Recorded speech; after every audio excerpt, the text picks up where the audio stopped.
Hey guys, welcome back. I apologize, I do not have a formal intro for this video. I planned on adding it to my last video where I potted up some cut flowers, but I didn't want to make that video too super long, so now we are doing this one in a separate video. In today's video, I'm going to be potting up some Cutflower Kale into a bigger cell tray and going over just some of my tips for making that process a little bit easier.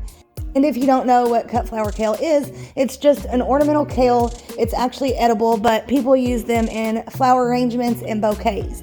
And all you do is you just continue to remove the lower leaves as it's growing, and it will form a stem for you to then put into a bouquet or an arrangement.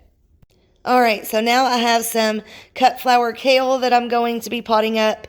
I have crane red and crane white. This is just some broccoli and Brussels sprouts. I've already potted up the Snapdragons and the Carnations. I popped a couple out and saw that they were extremely root bound, and it's easier to get them out whenever they're dry. And so I had been letting them dry out for several days, and I didn't want to wait any longer. And then here are the Carnations. I will put up either on the screen or in the description all of the varieties, just so that this video doesn't get too long.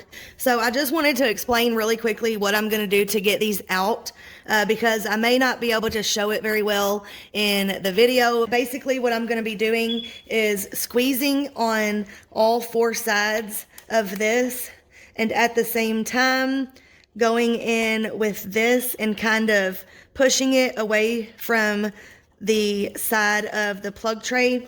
I don't know if it's because of the hard water or what, but I'm finding that, well, these don't have it really bad, but some of them had like a crust to the top of it that is sticking to the side of the plug tray. So I'm just kind of pushing it away just a little bit and then pushing on the sides, and then it should release quite easy since they're so dry.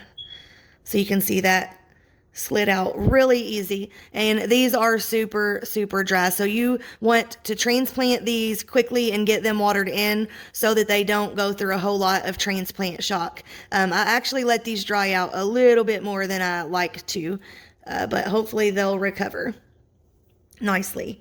But yeah, I'm just going to do that to pop all of these guys out, and then I will transplant into one of these 72 cells.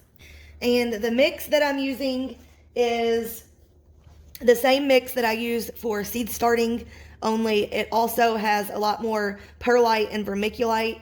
I keep it just lightly moistened, just like normal. I put a little bit in the cell. And then I use either my finger or I'll use something like this, and I leave a little bit in the bottom. Sorry, you can't see that, but I leave a little bit in the bottom instead of trying to get soil around every edge, around all four edges. I push it all to one side, and then I put this in there.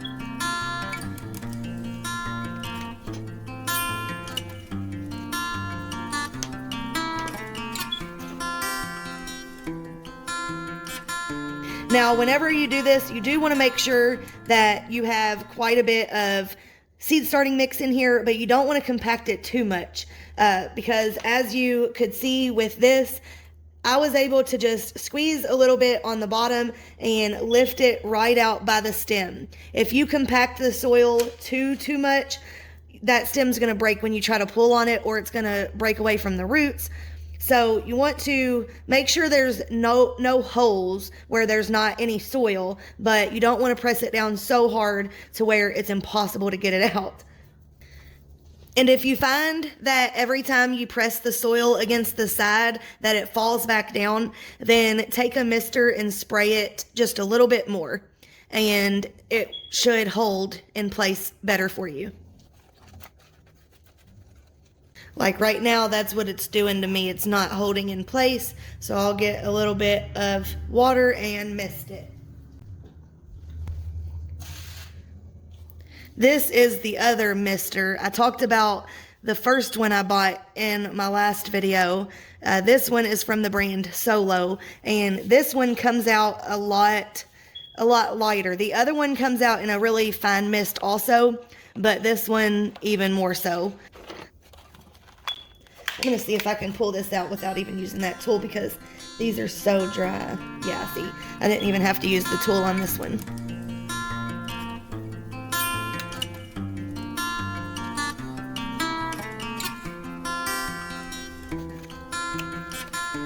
And some of you are probably wondering why I'm bothering to pot these up in just a little bit larger of a container.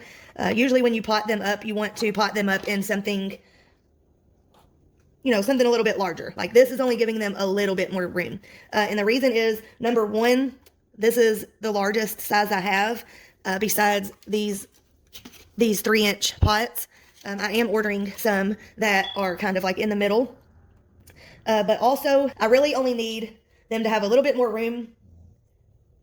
And I'm going to start hardening them off outside, getting them used to the cold outside, and also just getting them used to the sun. And then they are going to be planted in the ground.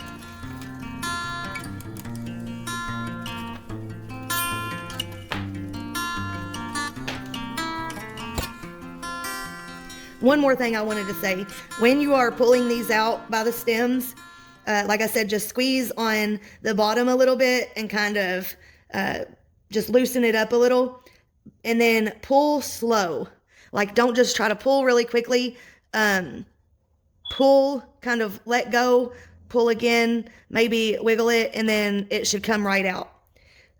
Sometimes you'll pull and you'll think like there's no way this thing is coming out, but if you just do it really, really slowly, it usually releases. It's hard to explain, but you can usually feel if it's getting ready to break roots, and then you know like to stop.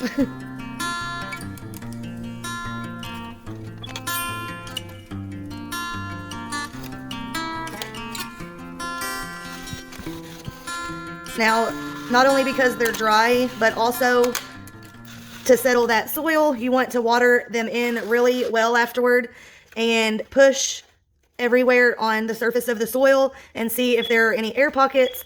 If there are any spaces that sink down really bad, I would fill those up with a little bit more soil. And make sure when you're doing this that you don't cover the stem up. So wherever the soil meets that stem, you want to keep it there. You don't want to plant this really deep and then to cover this stem up, because you're going to increase your chances of it rotting. So sometimes I put soil in the bottom. I'll put the transplant in there and I'll see that it's too deep, so I'll just take it out and put a little bit more mix in there. That way I'm not covering this stem up. Now some things can take a little bit of soil around their stem, so don't stress about it too much. Like don't stress like, oh, there's, you know, just a little bit of soil. Like it's not going to rot if there's just a little bit of soil. All right, so those are my tips for transplanting. Now, maybe not all of my tips, because like I said, this video was meant to be added to another one. So I didn't really set it up in like tip number 1, tip number 2 very well, but hopefully this helps you if you're new to potting things up and transplanting things. As you can see in the pictures, they have already put on so much growth. And I have just been leaving these guys out all day and all night, and they've been perfectly fine. My nights haven't really been getting below freezing, but if it does, they can handle a little bit of frost. But it's not been super sunny, so they have lost a little bit of their color. But once the sun starts coming out for a little bit longer each day, they should color up really well. I've been super busy starting so many seeds. I've started all my celosia, my basil, my zinnias, my cosmos, my yarrow, just so many things. So make sure you stay tuned for those videos. I have filmed them, but I'm not the best at editing, so it's just taken me a little while. Also, by the way, I do have a new microphone coming, so hopefully my voiceovers and videos are going to sound a lot better here in the next couple days. But that's going to be it for this one. Thank you so much for watching. I really do appreciate it. It blows my mind how many of you guys are watching and liking my videos. I really do appreciate it. But that's going to be it. I will talk to you guys in the next one.